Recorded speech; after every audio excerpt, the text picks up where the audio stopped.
जैन मंदिर परत मिळेपर्यंत हा लढा कायम असेल असं देखील रवींद्र धंगेकर यांनी झी24 तासशी बोलताना स्पष्ट केलेलं आहे। आणखी मोठा भ्रष्टाचार बाहेर काढणार असा देखील गर्भित इशारा रवींद्र धंगेकर यांनी मुरलीधर मोहोळ यांना पुन्हा एकदा दिलेला आहे। जैन मंदिराची जागा परत मिळेपर्यंत हा लढा कायम असेल असं देखील त्यांनी झी24 तासशी बोलताना स्पष्ट केलेलं आहे। इतकंच नाही तर भविष्यात आणखी मोठा भ्रष्टाचार बाहेर काढणार असा गर्भित इशाराही रवींद्र धंगेकरांनी दिला।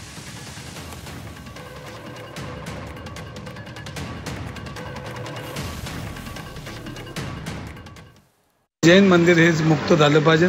त्याच्यामध्ये जे बिल्डर लॉबी आणि ह्यांनी जो प्रताप केलाय तो प्रतापाचं पाप धुवायचं असेल ते जैन मंदिर परत त्यांना दिलं पाहिजे।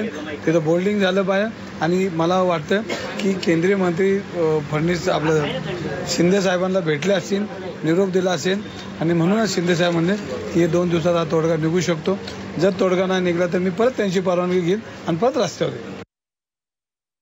हा वाद नाही, फक्त जैन मंदिर त्यांनी ताब्यात दिले की ते म्हणतात धंगेकर वेडा झाला तर नक्कीच वेडा झाला, पण जैन मंदिर ज्या दिवशी ते ताब्यात देतील त्या दिवशी माझं वेळ संपलेला असेल।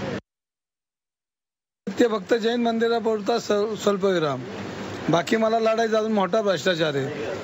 हे सगळे पाप एकदा लोकांच्या समोर आणलं पाहिजे आणि जनतेला ज्यांनी लुटलंय आणि 200-500 कोटीच्या ज्या प्रॉपर्ट्या केल्यात ह्याचा हिशोब पुणेकरांना द्यावा लागेल।